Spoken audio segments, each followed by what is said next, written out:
Madeleine McCann. A child vanished. A nation watched. The world demanded answers. A man with a history of violence. Convictions for rape, possession of child abuse images, disappearances. He was there the night she vanished. His phone pinged near the scene. He had the van, the masks, the children's clothes, the USBs hidden beneath a dead dog. He even wrote a story about killing a girl named Maid Annalie. And yet, no DNA, no confession, nobody. Christian Brückner is still just a suspect, and time is running out. Operation Grange and Christian Brückner. On the night of May 3, 2007, 3-year-old Madeleine McCann vanished from her family's vacation apartment at the Ocean Club Resort in Praia da Luz, Portugal. Her parents, Kate and Jerry McCann, had left Madeleine and her younger twin siblings asleep in the apartment while they dined at a nearby tapas restaurant, just 55 meters away. When Kate returned to check on the children shortly after 10 p.m., Madeleine was gone. The disappearance sparked one of the most intense and widely covered missing person cases in modern history. Media from around the world descended on the small resort town. Donations poured in. Posters of Madeleine's face appeared across continents. Yet despite the enormous attention, there were no witnesses, no signs of forced entry, no ransom demands, and no answers. In 2011, amid growing public pressure and criticism of the initial Portuguese investigation, the UK's Metropolitan Police launched a new inquiry called Operation Grange. The goal: examine every piece of evidence from the original case, pursue new leads, and work with both Portuguese and German authorities to uncover what really happened. Operation Grange has cost over 13 million and involved reviewing more than 40 Zalozan documents. Investigators have conducted hundreds of interviews, chased down dozens of potential sightings, and applied modern forensic techniques that didn't exist in 2007. Back in May 2011, under growing pressure from the British press and the McCann family, Prime Minister David Cameron then authorized a new police effort to re-examine the disappearance of Madeleine McCann. The investigation, led by London's Metropolitan Police and known as Operation Grange, wasn't intended to restart the case from scratch. Instead, its purpose to review the original investigation, to go back through every document, every interview, and every overlooked lead. The team began by assembling over 40 detectives, analysts, and forensic specialists. Their goal was clear: identify inconsistencies, reconstruct the timeline of May 3, 2007, and find any opportunities that might have been missed. They reviewed more than 40 Zalozan files collected by Portuguese police and Leicestershire officers in the UK. Every piece of evidence, every statement, was placed under the microscope. But there were major limitations. Operation Grange had no legal power in Portugal. Cooperation with Portuguese authorities was often inconsistent, and some local witnesses were never re-interviewed. Critics also questioned why the investigation moved so quickly away from early suspicions involving the McCanns themselves, a decision that, rightly or wrongly, changed the direction of the case. By July 2013, Operation Grange shifted from review to full-scale criminal investigation. Detectives announced they now believed Madeleine had been abducted, and that it was still possible to uncover what happened to her. The team used cutting-edge forensic tools to reconstruct the final hours before Madeleine vanished. They analyzed cell tower records, re-interviewed tourists, and reviewed the movements of the Tapas 7, the group of friends dining with the McCanns that night. One new theory pointed to a tall, blond man seen carrying a small child. His image was widely circulated, though the sighting was later questioned. Still, it helped shift focus away from local suspects and toward German-speaking foreigners. In June 2014, Operation Grange launched a mass operation in Praia da Luz. For the first time in years, police conducted physical searches of the surrounding areas. They brought in sniffer dogs, used ground-penetrating radar, flew drones, and even created 3D terrain maps of the resort and forest. Though the search produced no physical evidence, it narrowed down areas of interest and showed the public that the case was still very much alive. Perhaps the biggest breakthrough came not from the ground, but from the air, through cell phone data. For the first time, police examined logs from local towers on the night Madeleine disappeared. One number stood out. It pinged a tower near the McCann's apartment shortly before 8 p.m., and it was registered in Germany. Operation Grange also made international legal requests through Eurojust and Interpol, seeking help from Germany, the Netherlands, and Portugal. But tensions with local authorities remained. Portuguese police were skeptical of the British approach, and some critical pieces of evidence, like neighborhood surveillance footage, were never fully shared. The team reanalyzed over 600 separate leads, including reports of burglaries, child predators, and violent offenders operating in the Algarve region in 2007. One prominent theory during this time suggested that Madeleine may have been taken during a botched robbery. Detectives even identified a group of 4 Portuguese burglars who had been active near the resort, but the theory eventually fell apart due to lack of evidence. By late 2016, Operation Grange had been scaled back significantly, from a team of dozens to just 4 full-time detectives. Funding was reduced, public attention faded, but buried within the mountains of paperwork and digital traces, one suspect began to rise above all others: Christian Brückner. The hunt for Christian Brückner. Christian Brückner was born in 1976 in Würzburg, West Germany. Very little is known about his biological parents. According to multiple reports, he may have spent part of his childhood in foster care or state institutions. Some sources suggest he was adopted, but there's no public record of his adoptive family. What is clear is that his upbringing was unstable and devoid of emotional nurturing. That lack of structure, attention, and care likely laid the foundation for a dangerous and deviant personality that would unfold over the next several decades. As a teenager, Brückner's life spiraled quickly into delinquency. He skipped school, got into fights, and began experimenting with drugs and alcohol. He showed early signs of antisocial behavior and repeatedly ran afoul of the law for petty theft and disorderly conduct. Despite all the red flags, no one stepped in to stop the downward trajectory. Psychologists who later reviewed his background pointed to a complete lack of emotional development, discipline, and healthy role models, common markers in the profile of high-risk offenders. Socially, Brückner was a drifter. He had no known family support and maintained few, if any, lasting friendships. People who crossed paths with him described him as cold, secretive, and emotionally detached. Even fellow inmates said he rarely spoke and never mentioned family. He lived in isolation, both physically and psychologically, often disappearing into a private world filled with disturbing fantasies and dark obsessions. Beginning in the mid-1990s, Brückner started moving across Europe. He eventually settled in Praia da Luz, Portugal, in 1995, where he would stay until around 2007. During that time, he survived on odd jobs like plumbing and electrical work, but many believe his primary income came from criminal activity, burglary, drug trafficking, and theft. He frequently used false names and fake documents. His home was a beige VW camper van, and he often squatted in abandoned buildings.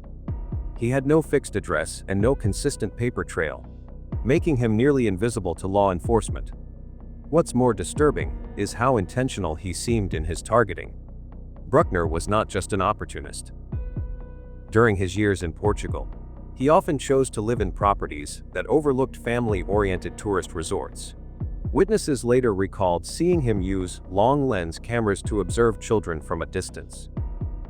This wasn't casual or random, it was methodical. He was hunting, not merely offending when the chance came up. His criminal record started long before the McCann case. In 1994, when he was still a teenager, Brückner was convicted in Germany for sexually abusing a 6-year-old girl.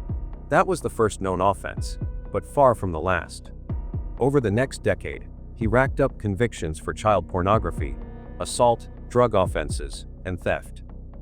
He frequently traveled between Germany and Portugal, using European open borders and bureaucratic gaps to dodge law enforcement.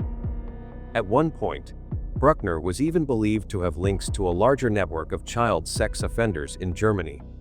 Though he was never formally charged for conspiracy, investigators discovered communications and digital evidence suggesting he may not have been acting alone. The sheer scale of illegal material he had in his possession, over 8,000 images and videos of abuse, was so vast and organized that it raised suspicions of broader criminal involvement. In 2005, he raped a 72-year-old American woman in her vacation home in Praia da Luz. The assault was brutal and premeditated. Police collected DNA evidence at the scene, but it would take over a decade before it was matched to Brückner. That same year and beyond, numerous reports of nighttime break-ins plagued the region. Victims described a man driving a tan VW van, stealing valuables while people slept. Some of those burglaries occurred just blocks from the Ocean Club, where Madeleine McCann would later vanish. Police actually received at least 2 anonymous tips between 2007 and 2008 that mentioned Brückner by description. One warned of a German man living in a van, who was seen watching children on the beach. These leads were ignored or dismissed, in part because Portuguese police were focusing heavily on the McCann parents at the time. In hindsight, these warnings seem alarmingly specific and tragically overlooked. At the time of Madeleine's disappearance, Brückner was also reportedly in a relationship with a much younger woman, possibly underage. She was never publicly identified, but is believed to have lived with him, either in his van or one of his squat houses. Years later, investigators considered whether she might have witnessed anything suspicious in the days surrounding May 3, 2007. In July 2013, Operation Grange shifted gears from a review of old case files to a full-scale criminal investigation. The detectives began reconstructing the timeline of May 3, 2007, using modern investigative tools. Cell tower triangulation, digital mapping, and reanalysis of previously dismissed suspects.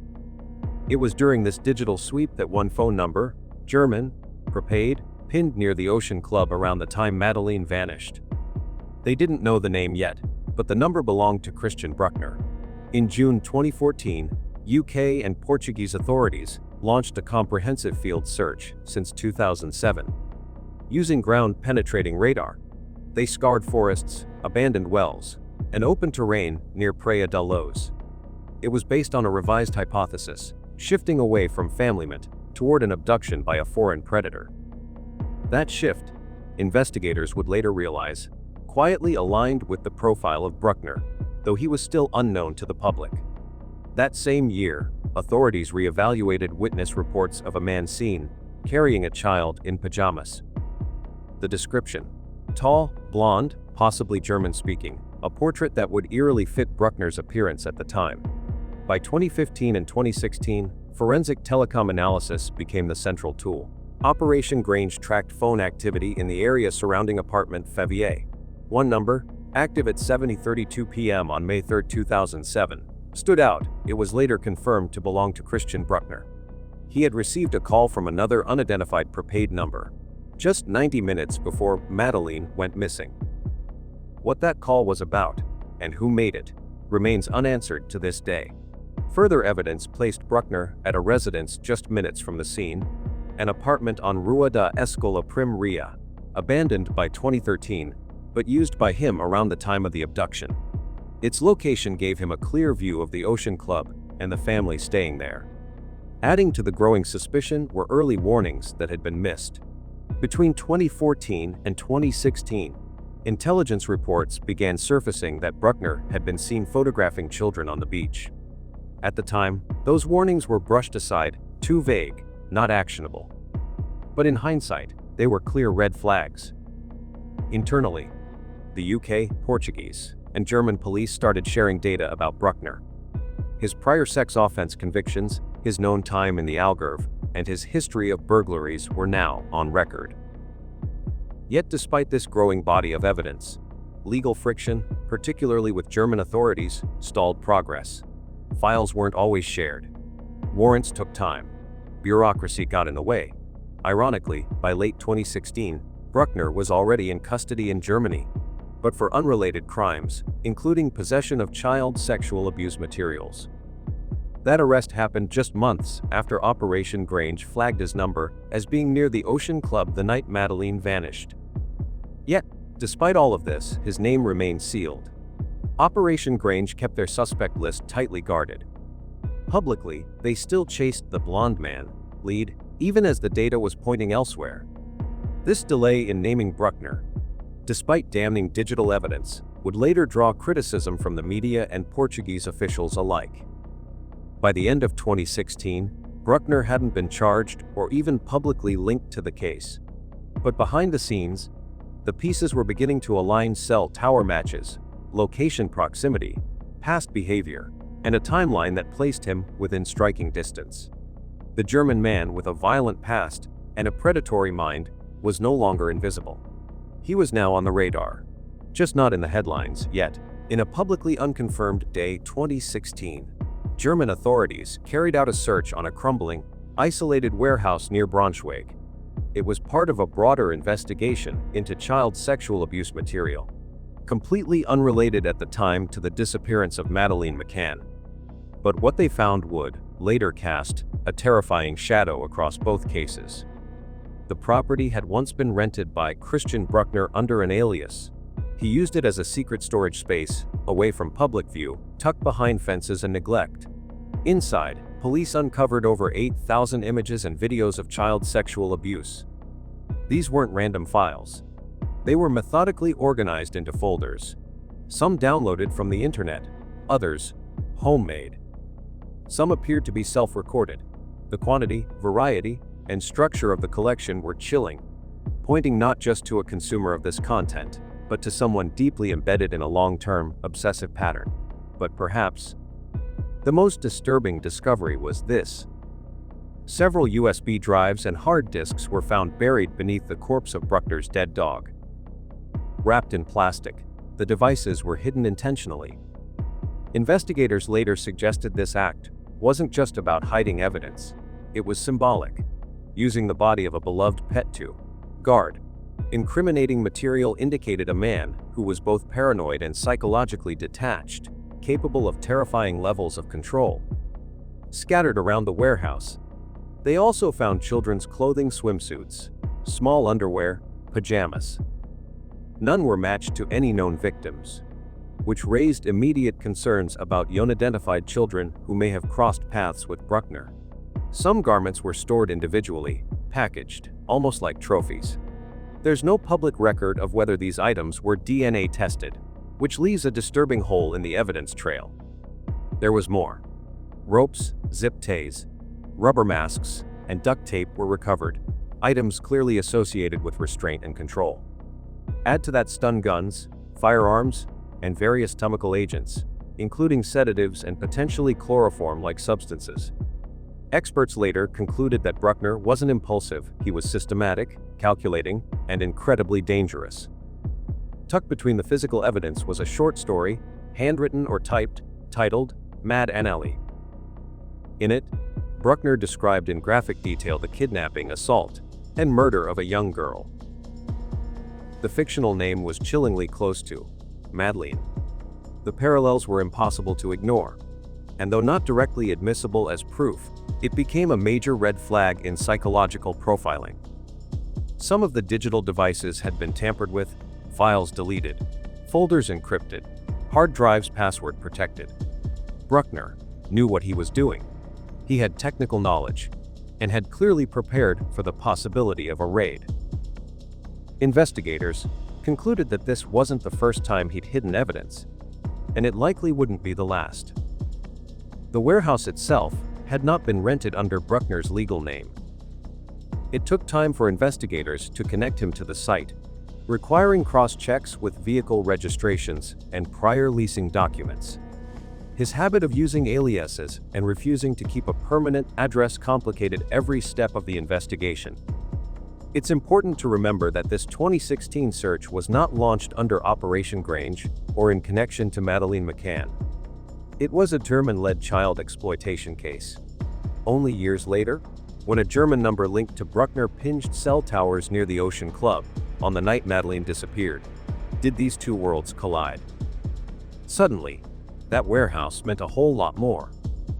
And yet, many questions still remain unanswered. Authorities have not released the full content of the drives. The chemicals found were never publicly identified. No press conference followed the raid. No charges related to Madeleine were filed in its aftermath. And no link to any specific victim, named or unnamed, was ever confirmed. Testimony and witnesses. In the years since Madeleine McCann disappeared, a trail of witness testimonies has emerged, some direct, some chillingly indirect. Together, they form a patchwork of perspectives that, while far from conclusive, paint a haunting portrait of Christian Brückner and the shadows that surrounded him. One of the most disturbing accounts comes from Helge B., a German man who encountered Brückner at a music festival in Spain in 2008. According to Helge, Brückner, visibly drunk, made a comment that sent chills down his spine. "You know, she didn't even scream." Helge believed the statement referred to Madeleine McCann. Brückner left the festival shortly afterward without explanation. At the time, Helge didn't report the remark. But 10 years later, the weight of what he had heard compelled him to contact the authorities. Though there are no other witnesses to corroborate this exchange, and the delay in reporting weakens its evidentiary value, the eerie nature of the statement has made it one of the most discussed. Then there's Ken Rolfes, a British expat who encountered Brückner and another unidentified man at a lodge near Praia da Luz just a week before Madeleine vanished. Rolfes claims the second man broke down in tears and confessed, "I'm helping a friend kidnap a child. I need the money to get my family out of the country." Shocked, Rolfes reported this to police in the UK, Germany, and Portugal multiple times over the next 18 years, but received no meaningful response. He also noted that Brückner had been staying at a residence just a few miles from the McCann's apartment, a location, Rolfes claims, that authorities never properly searched. An ex-girlfriend of Brückner provided further insight into his disturbing character. She recalled him saying, "I hate children, especially British children." She described him as sexually deviant, prone to violent outbursts, and addicted to pornography, including material involving minors. Her testimony supports the psychological profile drawn by authorities, portraying Brückner as a manipulative loner with a deep-seated rage. Local residents of Praia da Luz added to the unease. Several reported seeing a man carrying a blonde girl, clad in pink pajamas, away from the Ocean Club complex on the night of May 3, 2007. This description matches Madeleine, but no positive identification was ever made. Police never released an official composite sketch or followed up with thorough DNA analysis of the area. Brückner's vehicle, a Jaguar, was also reportedly spotted near the Ocean Club that night. Suspiciously, Brückner transferred ownership of the car just days after the disappearance, suggesting an attempt to distance himself from potential evidence. Manfred S. and Helga B., witnesses in another case involving Brückner's rape of a 72-year-old woman in Algarve, also testified to his predatory behavior.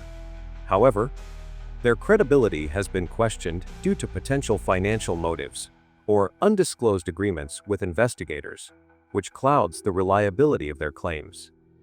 There was also a peculiar tip from the sister of a German woman. In 2018, she told British authorities that her intoxicated sister had confessed to accidentally hitting a young girl with her car. Her husband allegedly helped dispose of the body in the sea. Though unrelated to Brückner directly, the lead was dismissed without thorough investigation, likely due to the focus remaining on Brückner as the prime suspect. A local witness have seen Madeleine playing with two unfamiliar girls on the day she vanished. The witness noted that Madeleine looked uncomfortable and did not seem familiar with the other children. To date, the identities of the two girls remain unknown. Another resident near Praia da Luz recalled seeing Brückner spending long hours in his van parked near playgrounds, silently watching children. Although this sighting was reported to local police in 2007, it was not acted upon. Only after Brückner was publicly named did the witness recognize him. Adding to the investigative failures was the revelation that security cameras at the Ocean Club were not functioning on the night Madeleine disappeared. This crucial gap prevented verification of witness statements and tracking of potential suspects. Notably, no one recalled seeing anyone enter or leave through the apartment's main entrance. Neighbors of Brückner in Braunschweig, Germany, reported a foul odor emanating from his residence. One described it as, like something dead. A later police search uncovered a dog buried beneath concrete, and, below that, a stash of child pornography. While there is no forensic proof that a human body was ever there, the arrangement has raised suspicions. Telecommunications data showed that Brückner received a 30-minute call near the crime scene on the night of Madeleine's disappearance. Yet the identity of the caller has never been publicly disclosed, raising questions about investigative transparency. Another curious report came from a local fisherman near a raid dam. He claimed to have heard what sounded like a boat engine in the middle of the night following the disappearance. Highly unusual for that quiet area. The location would later become the focus of searches by German and Portuguese police. A former acquaintance of Brückner told police that he once spoke vaguely about how wealthy families would do anything if you took their child. Though not a direct confession, it unnervingly mirrors the ransom-motivated abduction theory. The testimonies did not end there. One former associate remembered Brückner saying he knew how to make a body disappear. Another chilling account involved several residents near his old factory hideout in Neugattersleben. Years before a 2016 search of the property, they reported hearing screams and banging sounds. When police finally investigated, they found a buried dog, girls' swimsuits, toys, and USB drives filled with child abuse material.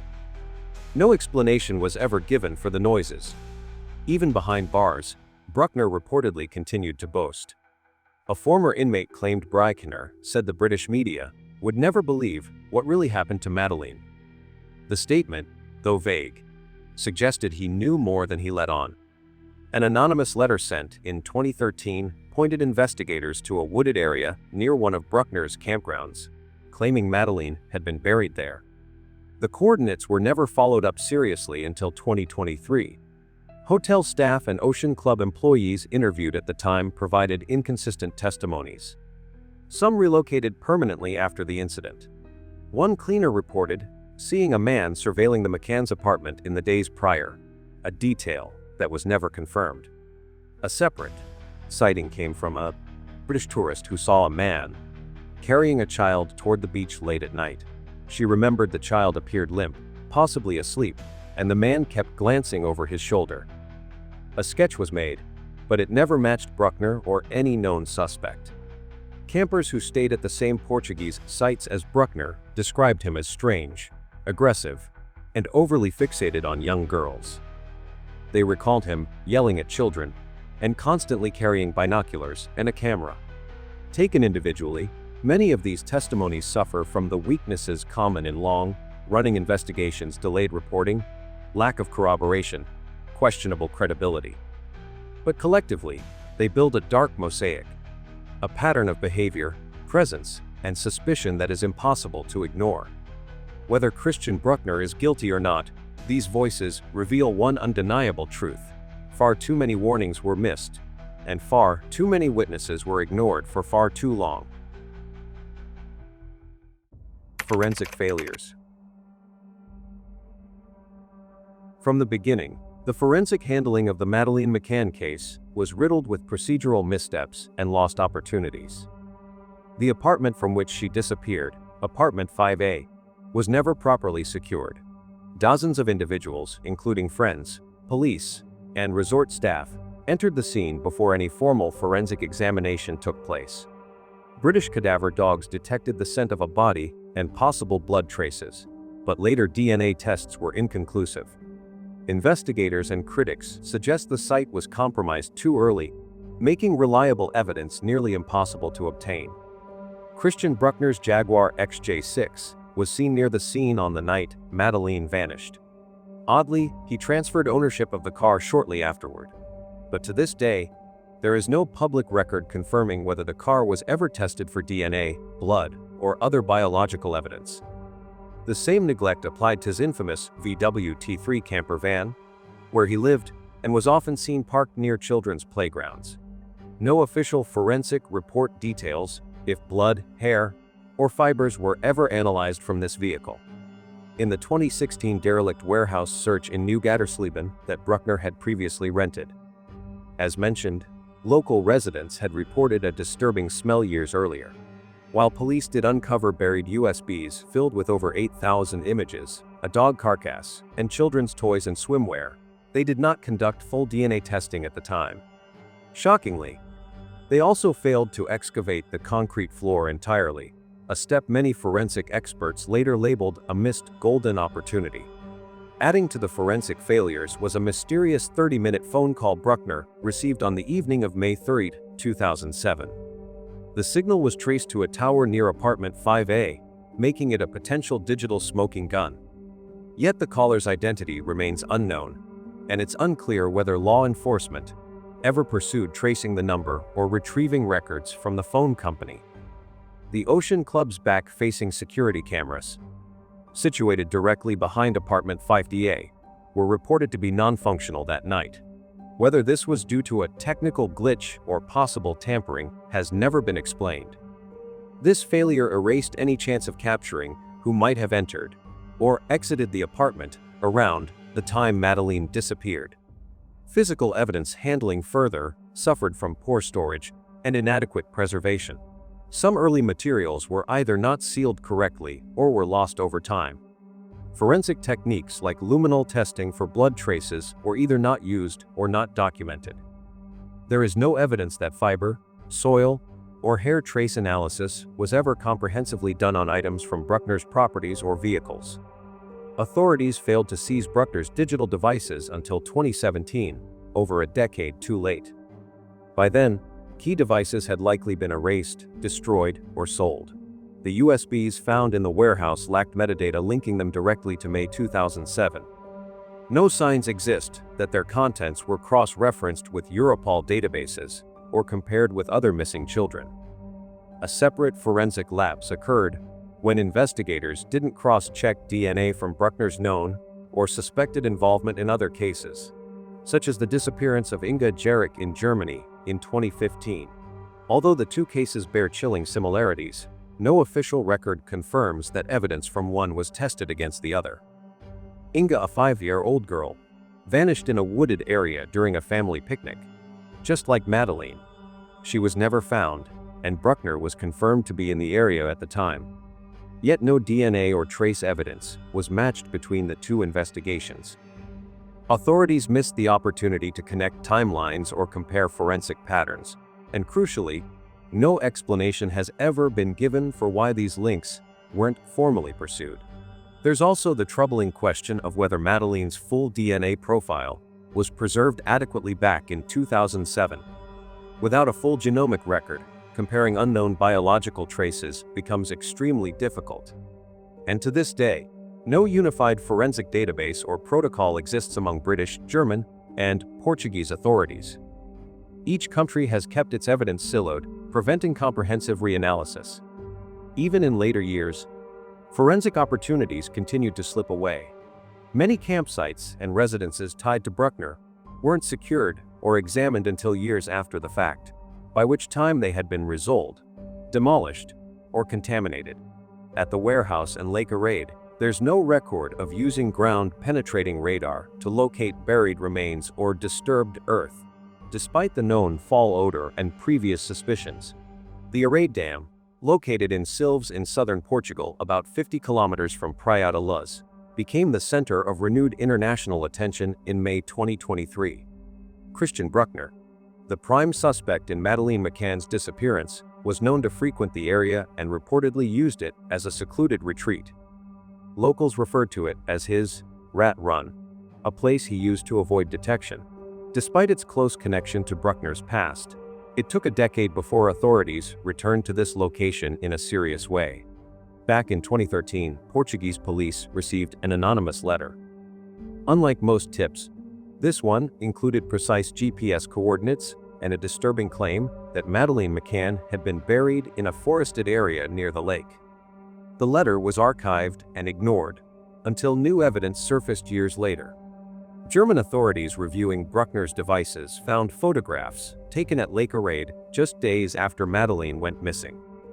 Some of the images were nude selfies of Brückner, geotagged and time-stamped, raising serious questions about why he returned there so soon after the crime. Adding to suspicions, a local fisherman recalled hearing an engine on the water that same night, highly unusual for such a quiet, remote location. From May 23 to May 25, 2023, a large-scale search was carried out at the dam by German, Portuguese, and British authorities. Over 60 people were involved, including forensic divers, scent detection dogs, drone operators, and specialists using ground-penetrating radar. The team scoured approximately 10,000 square meters of terrain near Brückner's former campsite and the area described in the letter. Their goal was clear: to uncover any evidence, biological or material, that might finally confirm Madeleine had been there. What they found, however, was inconclusive.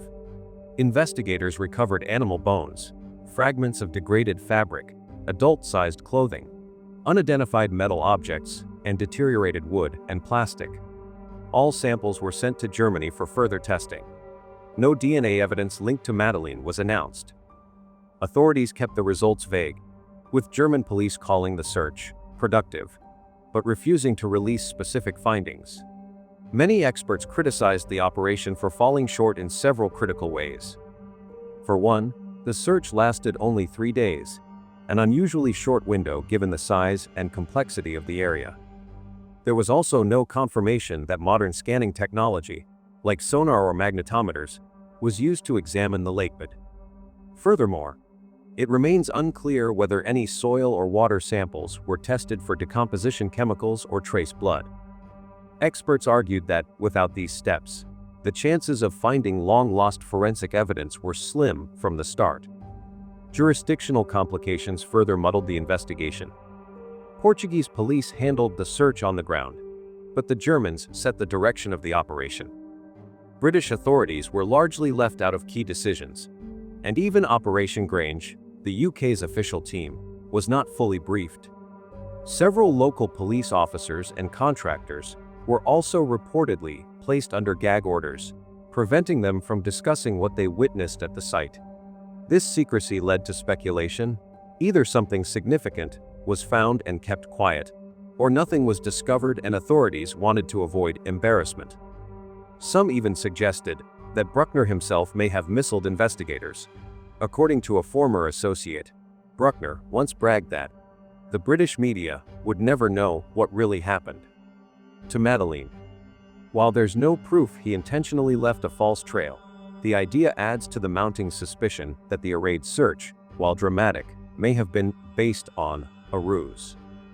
In the end, the search at Lake Arade did not bring investigators any closer to solving the case. Though it deepened the focus on Brückner, it failed to produce usable evidence that could lead to charges. The defense strikes back. In June 2020, the long-dormant Madeleine McCann investigation exploded back into international headlines. German prosecutors from Braunschweig officially announced that Christian Brückner, a 43-year-old German national with a long history of criminal behavior, was now the prime suspect in the case. For the first time in over a decade, investigators claimed to have concrete leads pointing to a specific individual, someone who had been in the Algarve region at the time of Madeleine's disappearance. Central to this new development was a set of telecommunications data. This revelation placed him in the immediate vicinity of the crime scene, something no previously named suspect could match. The reaction from the McCann family was measured but hopeful. In a public statement, Kate and Jerry McCann wrote, "We have never given up hope of finding Madeleine. This could be the biggest breakthrough we've had in years, but we need to see clear evidence." They stopped short of condemning Brückner outright, emphasizing their desire for truth and justice, not assumptions or premature conclusions. It was a careful stance, one that showed both emotional restraint and legal awareness, especially given what would unfold next. Despite the dramatic announcement, no charges were filed.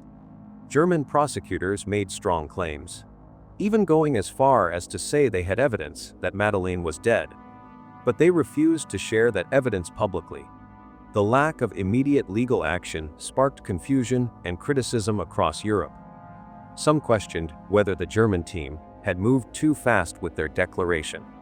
That sentiment was amplified when it was revealed that under German law, the McCann family was not recognized as direct victims.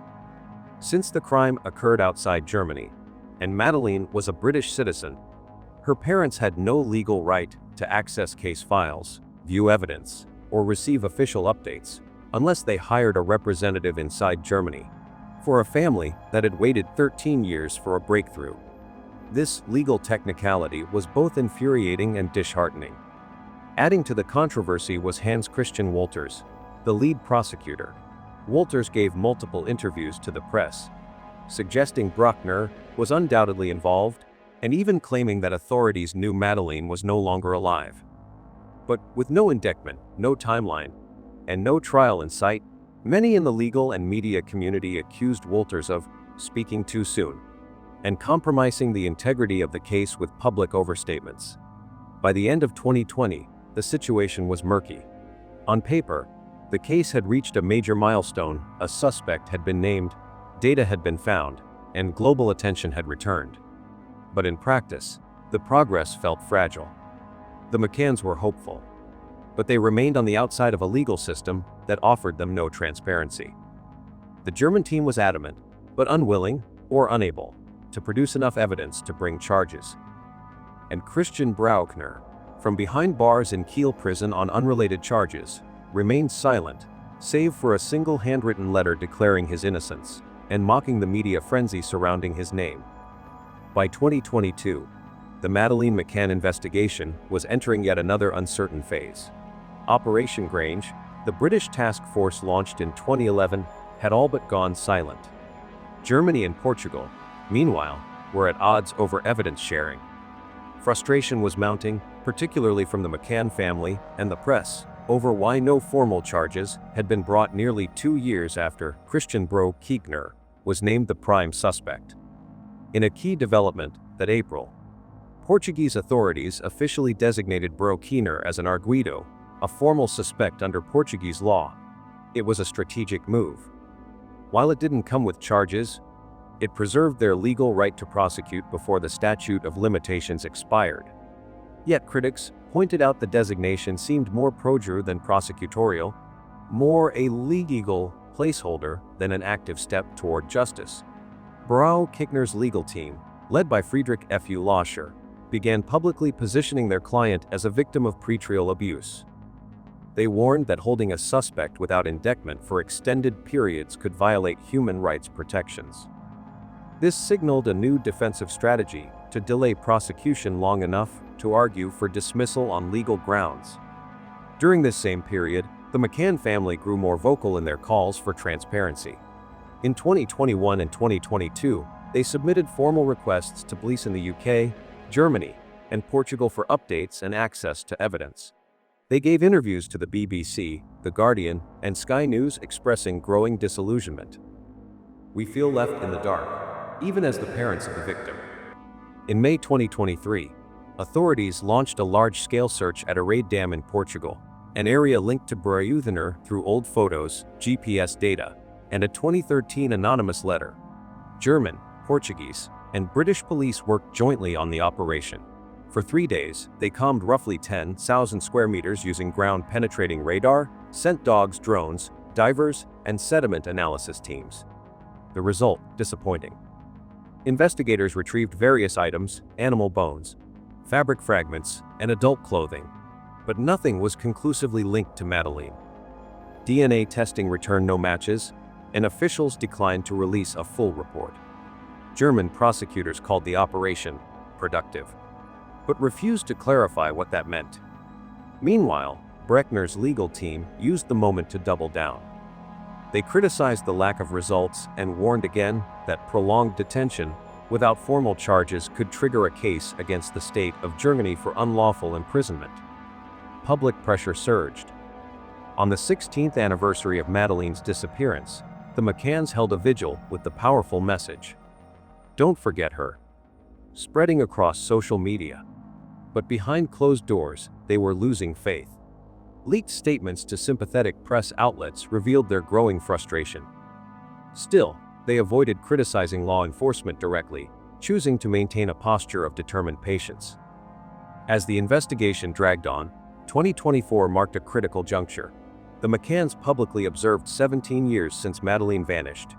Their message this time was more urgent. We must see prosecution before time runs out. Behind the scenes, their legal advisors submitted new requests to German prosecutors, asking that charges be filed before Brückner's current prison term ended. Public petitions circulated, and European legal organizations voiced concern that delays were undermining confidence in cross-border justice.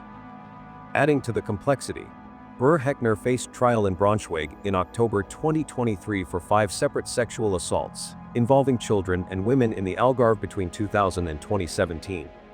Though unrelated to the McCann case, these charges reinforced his pattern of predation. Still, the court refused to link these incidents to Madeleine, citing a lack of direct forensic evidence. One glaring omission lingered: the identity of the person who called Brückner for 30 minutes on the night Madeleine disappeared.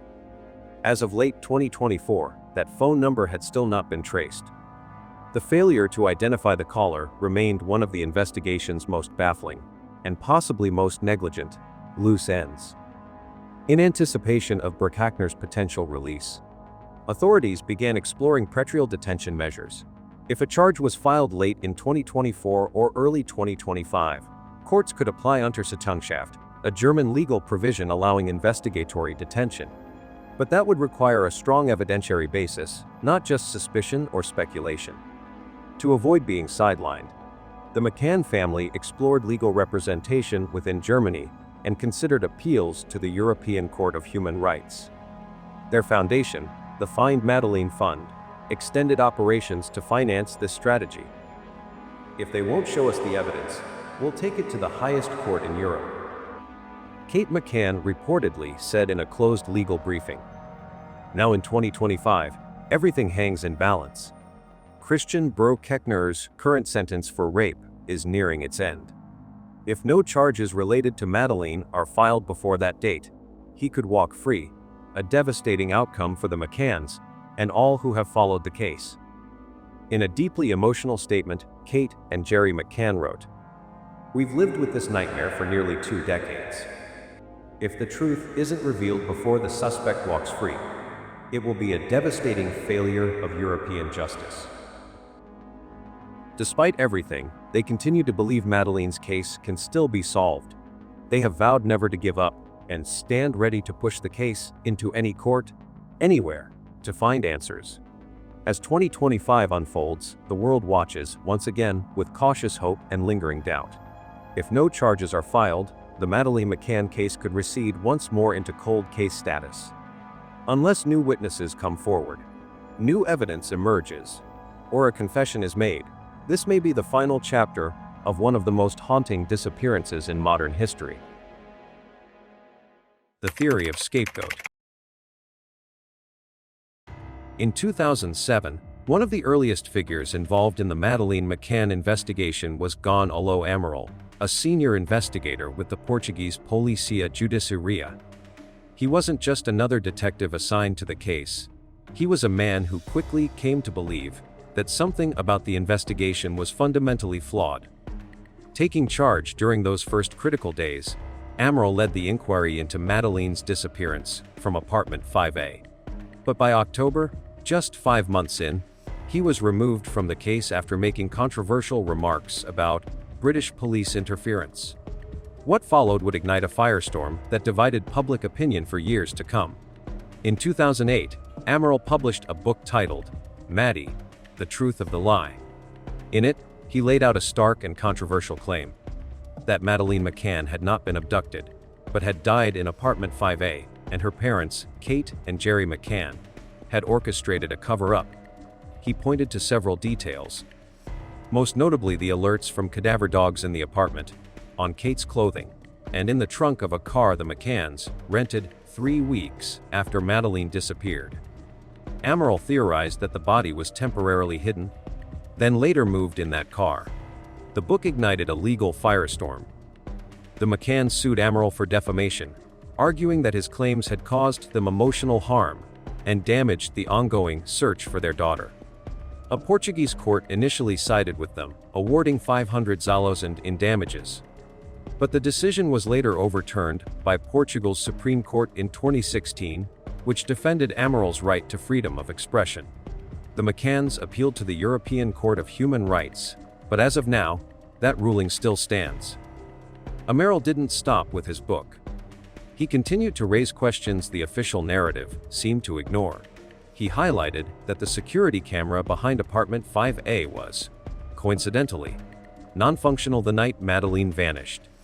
He questioned the timeline between Kate's discovery of the disappearance and when the authorities were contacted, suggesting there might have been a delay to clean or stage the scene. He also noted a shift in behavior. While the McCanns were initially cooperative with Portuguese police, they became distant once suspicion turned toward them. He remained particularly fixated on the rental car.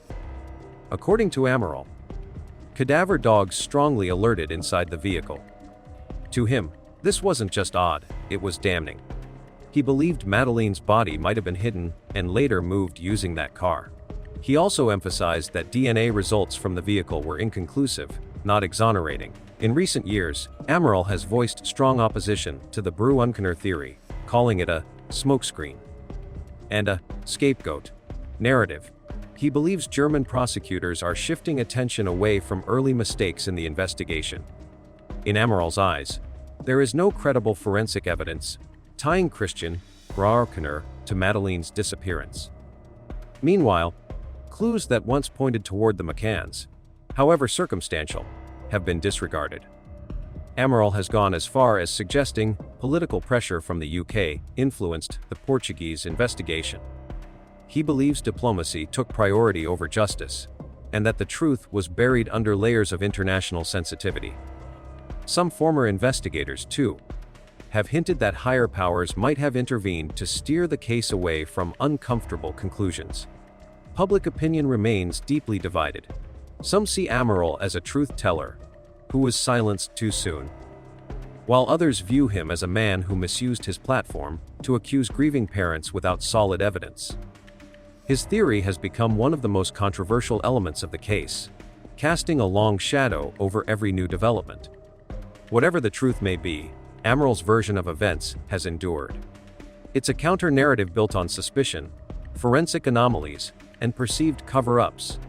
And while many dismiss his claims, his voice remains a loud and unsettling reminder of just how many questions still surround the disappearance of Madeleine McCann. A race against time. By the time the calendar flipped to 2025, one of the most enduring mysteries of the 21st century was facing its most critical deadline. Christian Brückner, the man long suspected of abducting Madeleine McCann, was nearing the end of his current prison sentence in Germany. And if no formal charges were filed before his release, the world might witness a suspected child predator walk free, without ever facing a courtroom for the most high-profile child disappearance in modern Europe. Brückner is currently serving time for a 2005 sexual assault conviction. Under German law, his release could occur as early as mid to late 2025. That single fact has turned the McCann investigation into a race against time, literally. After 5 years of Brückner being named a prime suspect, no charges have been filed in the Madeleine case. Investigators have cited the need for stronger evidence, but as his sentence nears its end, the pressure to act has become almost unbearable. For Kate and Jerry McCann, the idea that the man they, and the German prosecutors, believed to be responsible for their daughter's disappearance could be set free without a trial is an emotional and legal blow. In early 2025, they released a powerful statement to the media.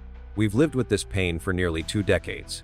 If the truth is not revealed before the suspect walks free, it will be the justice system's greatest failure." Brückner's status remains legally precarious, although prosecutors in Braunschweig have consistently referred to him as the chief suspect. they have yet to issue an indictment. The delays have been blamed on complex jurisdictional overlaps, gaps in evidence, and legal thresholds that prevent filing charges without a near-guaranteed chance of conviction. But critics argue that this hesitation is tactical.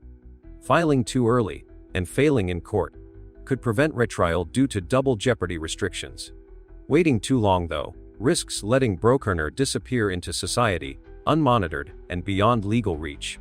His defense team, sensing this tension, has already warned German authorities that if he is held without indictment beyond his assault sentence, they will pursue action for abuse of preventive detention. There are even murmurs that Brückner could sue the state for violating his civil rights. In a last-ditch effort to gather concrete evidence, authorities returned to southern Portugal in late 2024 and early 2025. This time, the focus shifted from Lake Arade to a rocky cliffside zone near Praia da Luz, close to the original crime scene. It was here that investigators believed Brückner may have camped out during the week Madeleine vanished. Search teams uncovered several new items, scraps of male clothing, some deteriorated fabric, and fragments of bone. Initially dismissed as likely animal remains, the materials were nonetheless sent to Germany for full DNA and chemical analysis. The goal was simple: find anything that could tie Brückner to the disappearance in a legally binding way. Whether through DNA, environmental markers, or even synthetic materials that could link him to the McCann's or apartment 5A. No public confirmation had been made about the findings. Prosecutors claimed they were leaving no possibility unexplored, but expectations were deliberately tempered. Privately, some close to the case feared that even if something were discovered, the process of matching and validating it for legal use could take too long. Beyond the legal deadlock, public confidence in the investigation has taken a hit. Nearly 2 decades of leads, suspects, searches, and speculative documentaries have worn thin the patience of even the most dedicated followers. And within this broader frustration lies a question. What if Madeleine's fate lies somewhere completely different? In a frequently forgotten thread, Dutch witness Anna Stam once told police that she saw a young girl in Amsterdam 3 days after Madeleine disappeared.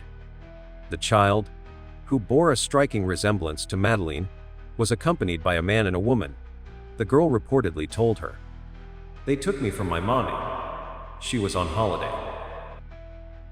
Stam's account led to composite sketches of the mystery couple. But the lead went cold, and over time, it was buried beneath the Brückner narrative. Still, it serves as a stark reminder that the investigation might have closed its circle too early.